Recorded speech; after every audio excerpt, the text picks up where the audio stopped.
Buenos días desde la Asociación Gente para Servir. Les damos la más cordial bienvenida a nuestro tiempo devocional Tu Palabra para encontrar el camino. Hoy es 30 de enero del 2024. Vamos a continuar con la lectura de la Biblia en un año con el libro de Éxodo capítulos 17 y 18. Éxodo 17 y 18.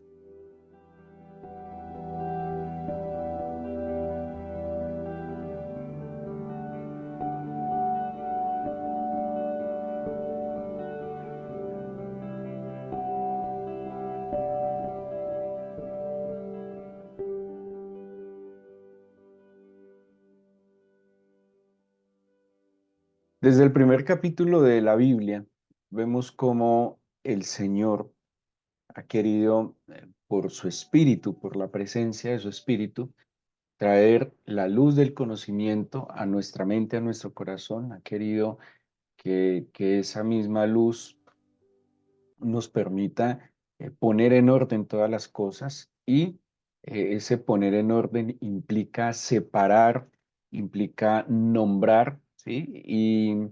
Y después de que podemos poner en orden, pues nos enseña el primer libro de la Biblia, el capítulo 1 de Génesis, que el Señor nos manda a ser productivos. El Señor quiere que seamos fructíferos, que seamos productivos.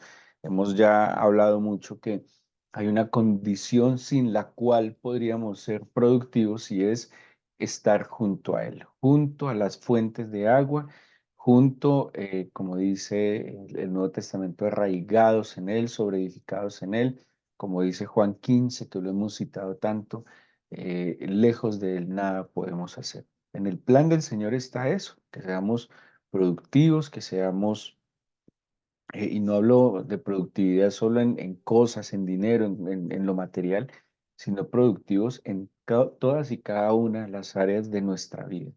Como dice el deseo de Juan cuando le escribe al anciano en la tercera carta de Juan, dice en el versículo 2: yo deseo que seas prosperado en todas las cosas, así como prospera tu alma. El Señor quiere que seamos productivos y fructíferos en todo. No tiene sentido que alguien sea aparentemente o que crea ser muy espiritual, muy llenos de virtudes espirituales, pero constantemente en angustias, en temores, en persecuciones, constantemente en escasez, en dificultades. Yo creo que hay situaciones puntuales en las cuales tenemos que aprender. Seguramente hay situaciones puntuales que se extienden un poco más, pero son puntuales. El, lo normal es que estemos creciendo, ¿sí? Lo normal es que a pesar de la adversidad, la contradicción, la dificultad, estemos creciendo. Que si lo ponemos en una balanza, que si hacemos un ponderado, pues que la curva nos dé en ascenso y no en descenso. Este capítulo 17, bueno, sobre todo, bueno, el 17 y el 18, la segunda parte del 17, nos va a enseñar algo muy importante que lo va a retomar el Nuevo Testamento, que usted lo puede aplicar en todos los escenarios de su vida. El Nuevo Testamento nos habla mucho del trabajo en equipo y en qué términos, cuando nos habla de los miembros de la iglesia, de los dones del Espíritu Santo, cuando nos habla de los ministerios del Espíritu Santo, cuando nos habla de las operaciones del Espíritu Santo. En una alegoría que utiliza San Pablo en Corintios, compara los miembros de la iglesia a un cuerpo funcional y orgánico que cada uno desde su función pues aporta para que ese cuerpo crezca, avance, sea productivo, sea fructífero y todos seamos edificados y crezcamos. Y aquí la segunda parte del capítulo 17 y 18 de Éxodo va a tomar ese tema. Seguramente no en los mismos términos que utilizará San Pablo en sus cartas, pero nos habla de la necesidad de trabajar en comunidad, de trabajar en equipo. Tenemos diferentes escenarios. Está en nuestra casa, seguramente la mayoría de nosotros convive con alguien, sea con su esposo, su esposa, sus hijos, sus padres, sus hermanos, pero convivimos, estamos bajo un mismo techo. Tenemos escenarios como el trabajo, una labor que cumplir, tenemos escenarios como el estudio, ¿sí? En colegio, universidad, tenemos escenarios como la misma iglesia y seguramente algunos pertenecen a otro tipo de grupos sociales. Hay unos más informales que otros, unos más trascendentes que otros, pero todos tenemos una pertenencia a un grupo de personas. Moisés, pues pertenecía a un grupo de personas con unas singularidades, un grupo de personas que estaban camino hacia digámoslo así, el desarrollo de un plan de salvación. Muchas personas con muchas dificultades, con muchos conflictos, con muchas necesidades, que estaban aprendiendo en el camino hacia la libertad, personas que tenían ciertos lastres de su pasado. Además había, como mencionábamos y lo dice la Biblia, no solo eran los hebreos los que estaban camino a la tierra prometida, sino que había extranjeros también. Ahora, ¿qué tipo de extranjeros? Habla de diferentes naciones que también eran esclavas allí en Egipto. Pero miremos lo que concierne entonces a la necesidad de trabajar en equipo. El Nuevo Testamento dice, somos miembros los unos de los otros. ¿Sí? El Señor no nos creó para hacer unas islas en el mundo, sino para que mis virtudes bendigan a mi prójimo y las virtudes de mi prójimo me bendigan. ¿Sí? No existe un superhombre, ni siquiera Superman, por poner un ejemplo un poco tonto, podría hacer todas las cosas solo, ¿sí? Por más capacidades que tuviera, no hay manera que alguien pueda hacer todas las cosas solo. Y la primera escena que tenemos acá es la guerra contra Amalek. Y si ustedes ven, vamos a ver cuatro personajes que van a cumplir una función diferente, ¿sí? Digamos cuatro principales personajes, muchos más, pero cuatro principales personajes en este bloque que está entre el versículo 8 y 16. Está Josué, está Moisés, está Aarón y está Ur. Estos cuatro personajes son como los protagonistas de esta escena. Moisés, Josué, Aarón y Ur. Josué es enviado por Moisés para que pelee contra Amalek. ¿Sí? Dice en el versículo 9, escógenos varones, sal a pelear contra Amalek. Mañana yo estaré sobre la cumbre del collado y la vara de Dios en mi mano. ¿Sí? Entonces, Moisés definió como los papeles y los roles en esta situación. Era una situación de peligro, tenían que enfrentar a un enemigo y pues no lo podían hacer todos todo. ¿Sí? Ese es el punto. No todos pueden hacer todo y no solo uno puede hacerlo todo. Entonces Moisés le dijo, tú vas a la guerra, yo estaré delante del Señor, mientras tú peleas en la guerra, yo levantaré la vara del Señor. Dice el 10 que Josué hizo como Dios le dijo, como Moisés le dijo, perdón, peleando contra Amalek, y Moisés y Aarón y Ur subieron a la cumbre del collado. Pónganle cuidado, porque Moisés también pudo haber dicho a Ur y a Aarón, no, yo subo solo, que Josué haya la pelea y yo subo solo. Entonces podría decir, bueno, entre Josué y yo resolvemos este asunto. No, subieron los tres, Moisés, Aarón y Ur. Cuando Moisés subió al monte, subió a estar delante del Señor, a interceder por Josué. ¿Sí? Mire que son dos funciones, digámoslo así, que Moisés sube a librar una batalla espiritual y Josué está librando la batalla física. Dice el versículo 11 que cuando alzaba Moisés su mano, Israel prevalecía, pero cuando él bajaba su mano, prevalecía Amalek. ¿Sí? Moisés estaba delante del Señor, levantaba su vara para, como digamos, en intercesión, en llamado a la victoria, y prevalecía. O sea, las condiciones le eran favorables a Josué, seguramente del Señor les daba fuerza, les daba vigor, les daba inteligencia, estrategias, prevalecían, ¿sí?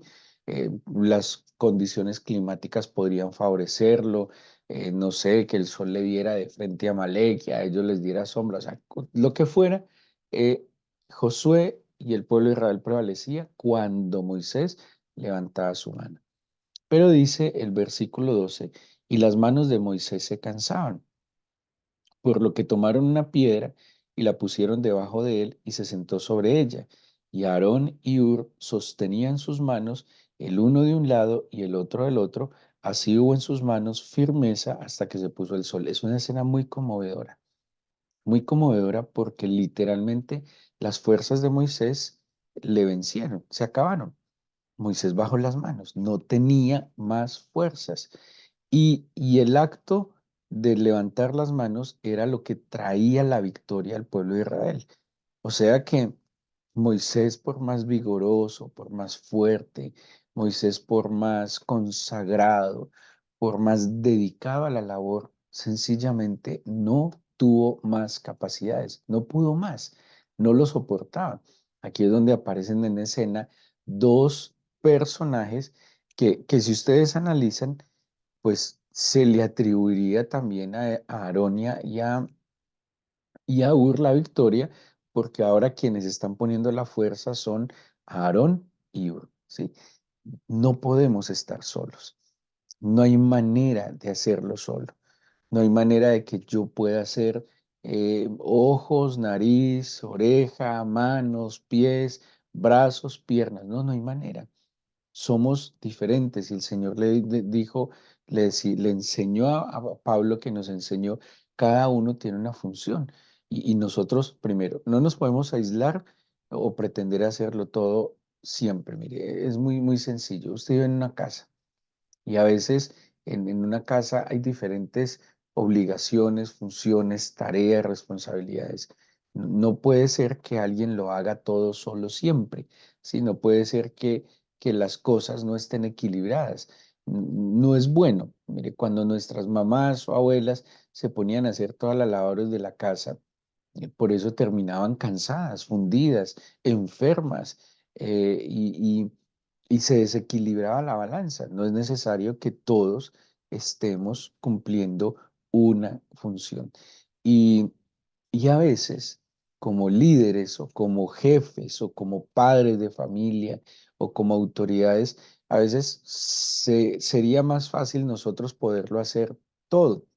Trabajar con la voluntad de las personas no es tan fácil. A veces, por eso muchos papás, muchas mamás prefieren hacerlo todo en su casa para evitar, no sé, controversias, confrontación con los miembros de la casa y se cargan de todas las responsabilidades y terminan simplemente vencidos, fundidos, cansados y ya no se puede. Grabémonos esto en la cabeza. No hay manera de que lo podamos hacer todo y solos. Y pónganle cuidado porque el capítulo 18 nos corrobora esta experiencia que tienen Moisés junto a Aarón y a Hur. Yo creo que el Señor estaba preparando a Moisés, le estaba instruyendo a Moisés para que aprendiera a trabajar en equipo y le da como unas normas, unas directrices, unas formas de que necesitamos poner. Imagínense que cada uno ponga lo mejor de sí, que cada uno ponga al servicio del Señor y del prójimo lo que ha recibido del Señor. Podríamos lograr mucho más, ser mucho más efectivos, podríamos alcanzar más metas, podríamos ser más productivos, podríamos ser más espirituales. Pero si todo se recarga en una sola persona y si seguimos con ese aire de Mesías, ¿sí? ¿Qué es el aire de Mesías? Que creemos que lo podemos hacer todo y solos. No lo podemos hacer todo y solos. Necesitamos compañía, necesitamos ayuda, necesitamos dividir las cargas. De ahí lo que es el compañerismo. El compañerismo nos ayuda a nosotros a dividir las cargas. Hay alguien que tiene unas ideas, alguien que tiene la fuerza, alguien que tiene la estrategia, alguien que tiene la manera de administrar. No podemos hacerlo todo. No hay manera de que lo podamos hacer todo. Y cuando pretendemos eso, pues ya nos lo va a demostrar la Biblia, pues no, nos vamos a fundir. Y eso le estaba pasando a Moisés. Conclusión, el Señor les da la victoria. Moisés levanta un altar y va a poner a ese altar Jehová Nisi, así dice la Biblia. Nisi, estandarte. Nisi, ese estandarte es un objeto de esperanza y símbolo de victoria. Pero no fue la victoria que el Señor le dio solo a Moisés, fue la victoria que el Señor le dio al pueblo en un trabajo en equipo. No hubiera podido levantar ese altar y decir, el Señor es mi estandarte, si no hubieran estado allí. Primero, José al frente del ejército. Y segundo, si no hubieran estado Aarón y Ur al lado de Moisés para sostener sus manos. Necesitamos también que alguien sostenga nuestras manos.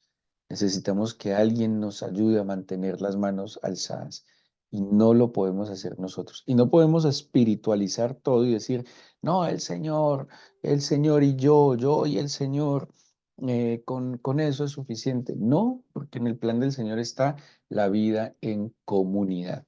El capítulo 18, Jetro visita a Moisés. Jetro es el suegro de Moisés. Ya sabemos que Jetro era sacerdote de Madián, sabemos que Madián era un hijo de Abraham, o sea que Jetro seguramente conocía al Señor, al Dios de Abraham, conocía los mandatos, estatutos que lo menciona la Biblia de Abraham, pues porque es descendiente de Abraham y además era sacerdote de este hijo de Abraham. Dice que Jetro visita a Moisés y trae sus hijos, los saluda. Moisés le cuenta testimonios, le cuenta cómo le ha ido, lo que hizo con Faraón, lo que hizo en Egipto. Jetro se alegra, se maravilla. Jetro es un hombre de fe. Ahí hay un tema pues todavía como no se dice politeísmo, sino pues todavía no es claro el tema de un solo Dios. ¿Sí? Ellos están también aprendiendo. Pero el punto es que Jetro se alegra.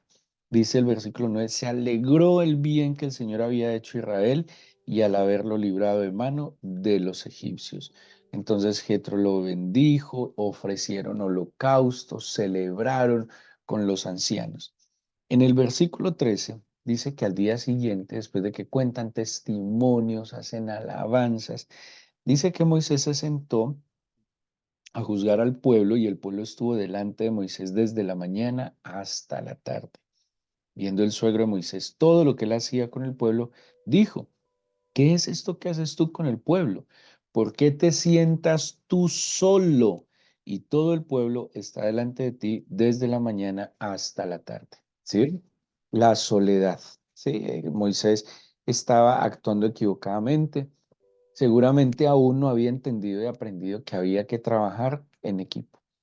Hay muchas cosas, no solo desde la administración o desde digámoslo así, las teorías administrativas sobre el trabajo de equipo, porque alguien no trabaja en equipo, que pues son interesantes, pero la Biblia nos enseña muchas cosas sobre eso. El Señor quiere que vivamos, que crezcamos, que prosperemos, que fructifiquemos en comunidad. Somos seres diseñados para vivir en sociedad, para aportarle a los otros y recibir de los otros, para vivir en humildad, sabiendo que no tenemos todo, que no lo podemos todo y que necesitamos ayuda. Y le dice entonces el suegro, ¿por qué te sientas solo? Moisés le contestó, el pueblo viene a mí para consultar a Dios. Cuando tienen asuntos, bueno, él viene, él juzga, les da ordenanzas. 17. Entonces el suegro le dijo, no está bien lo que haces. Desfallecerás del todo tú y también este pueblo que está contigo, porque el trabajo es demasiado pesado para ti, no podrás hacerlo sola. Entonces, digamos que a veces nosotros nos quejamos de eso. Mire, yo les puedo garantizar que una oración muy sabia que uno le debe hacer al Señor es que lo rodee de buenas personas y que, primero, que todos nuestros proyectos sean del Señor, para el Señor, por el Señor. Cuando todo lo que yo hago y emprendo en su trabajo, en su estudio, lo que sea, es para la gloria del Señor, Pídale con toda libertad al Señor que le rodee de personas que contribuyan a esa misión, a ese objeto. Su casa, su trabajo, su iglesia, alguna labor en su comunidad. Hay personas que le van a aportar y que usted les puede aportar. No hay manera que emprendamos nada solos. Y de nuevo, y no pseudo espiritualicemos las cosas diciendo el Señor lo hará, que el Señor mandará a Gabriel, a Miguel, a Rafael, hablo de los ángeles. Sí y no, ¿sí? Porque ángeles están aquí entre nosotros. Ángel es un mensajero, un enviado del Señor. Entonces, Jetro le está diciendo, no, tú no puedes hacerlo solo. Entonces usted dirá, no, es que yo no tengo con qué pagar un empleado que me ayude a hacer esto. No, pero es que no se trata solo de eso. El Señor colocará en el camino las personas a las cuales usted le pueda aportar y que usted pueda recibir de las personas. Todos tenemos algo que dar y todos tenemos algo que recibir. Le dice entonces y le va a dar como un proceso. Jetro, y se los voy a resumir, está entre el versículo 19 y 24. Y Jetro le dice qué hacer. Sí, hágalo así. Primero, ojo, primero y lo más importante. Yo creo que casi todo lo primero es lo más importante. Yo creo que lo primero siempre es lo fundamental. ¿Qué es lo primero y más importante? Tienes que estar tú por el pueblo delante del Señor. Eso no es innegociable. Entonces, todo proyecto que usted tenga, y si usted se siente solo, sola en su casita, nadie le ayuda, la casa se va a caer si usted no hace nada. Primero, esté delante del Señor por el pueblo, dice, por esa situación. Alguna situación en la universidad, en el colegio, en el trabajo, en su empresa, lo que sea. Primero aprende a estar delante del Señor. Usted como cabeza, como autoridad, como responsable, es lo primero. Hágalo usted. Usted es el directamente responsable y el directamente afectado. Esté usted por el pueblo delante del Señor. Segundo, le dice, enseña ordenanzas y leyes, o sea, instrúyelos, capacítalos, ¿sí? Instrúyelos. En este caso, pues tiene que ver con las leyes espirituales, que ustedes saben que la Biblia no solo se limita a leyes espirituales, tiene que ver con todos los asuntos de la vida. Pero ora por ellos y enséñales, capacítalos cómo se hacen las cosas, cómo. Entonces, mis hijos no me ayudan porque nunca saben arreglar la cocina. Entonces, ore por ellos, pero también instrúyales, vea, una cocina se arregla de esta manera. Una casa se arregla de esta manera. Esta labor se hace de esta manera. Tercero, le dice el suegro, muéstrales el camino. Y eso tiene que ver con demostrar cómo se hacen las cosas. Yo oro por ellos, oro por la situación, yo enseño de instrucción, pero la manera de arraigar el conocimiento al corazón es muéstrales. Un maestro, un líder, un pastor, un sacerdote enseña a orar, da digámoslo así, las pautas, pero ora para que los discípulos aprendan, ¿sí? O sea, todo lo que yo instruyo lo debo modelar. Cuatro, escoge de entre tu pueblo varones, dice varones, pero pues ya sabemos, hombres, mujeres, de virtud, temerosos de Dios, de verdad, que aborrezcan la avaricia, que tengan virtudes. O sea, si hay manera de seleccionar personas que estén cerca a mí, si hay manera de seleccionar personas que cumplan unas características de acuerdo al proyecto que yo tenga. Como esto era un proyecto espiritual y se trataba de juzgar asuntos delante de Dios que representaran al Señor, tenían que ser hombres, primero, de virtud. Segundo, que temieran al Señor, que fueran de verdad y que aborrecieran la avaricia, que no tuvieran otra intención que ser, eh, pues que glorificar al Señor. Quinto, ponlo sobre el pueblo, y entonces él le dice en centenas, de a 50, de miles, de 10, ¿sí? Algo así, haz una división y de acuerdo a las características, unos estarán sobre 1000, otros sobre 100, otros sobre 50, otros sobre 10. Y dice luego, ponlo sobre el pueblo y ellos juzgarán. Y le termina diciendo el suegro, así aliviarás en el versículo 22 la carga de sobre ti y la llevarán ellos contigo. Espectacular, porque las cargas se deben dividir. No hay manera que lo hagamos todo. Ese tema es supernumerario, de superhombres, de supermujeres. Eso no existe, existe la especialización.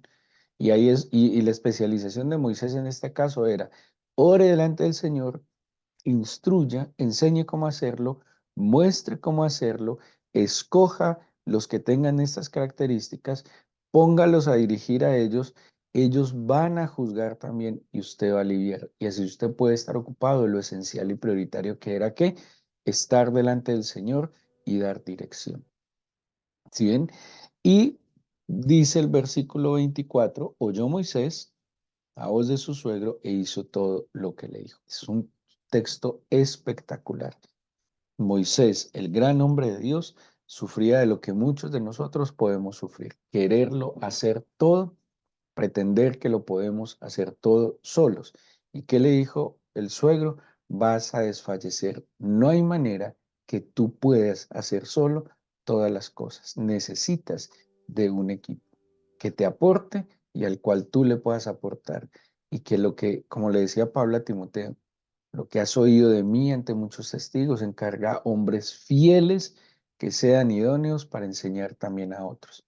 El mismo Señor le dijo a Pablo, Pablo, usted es un duro, pero no lo puede hacer solo. Tiene que formar hombres fieles e idóneos para que también lo hagan y multipliquen lo que usted está haciendo. Eso es multiplicación.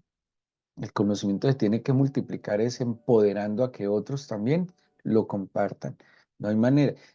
Tiene más alcance que se vaya empoderando, capacitando en ese modelo que nos muestra Éxodo y que no yo pretenda hacerlo todo, porque no somos ni omnipotentes, ni omniscientes, ni omnipresentes. Necesitamos que el Señor esté con nosotros y nos dirija. Oremos, démosle gracias al Señor por este día, disponga su corazón, preséntele sus cargas, sus responsabilidades, obligaciones en este día y pídale que la luz de su espíritu le instruya y le ayude a caminar de su mano. Que entendamos que no estamos solos y que no podemos hacerlo nosotros solos. Que necesitamos, primero y ante todo, la compañía, la presencia y la dirección de nuestro Señor, pero también de las personas que el Señor ha considerado que estén al lado nuestro para que les aportemos y para que nos aporten. Señor, enséñame a trabajar en equipo. En vez de quejarme porque nadie me ayuda, más bien que pueda seguir este buen consejo que le dio Jetro, el suegro de Moisés, a Moisés, de poder estar ante todo delante de ti. Y allí tú nos darás luz, sabiduría, instrucción, que lo que sabemos hacer lo enseñemos, lo modelemos y de esa manera escoger quién mejor puede hacer cierta tarea para que nos aliviemos y entre todos podamos crecer, fructificar y multiplicarnos. Danos tu bendición en este nuevo día, mi Señor.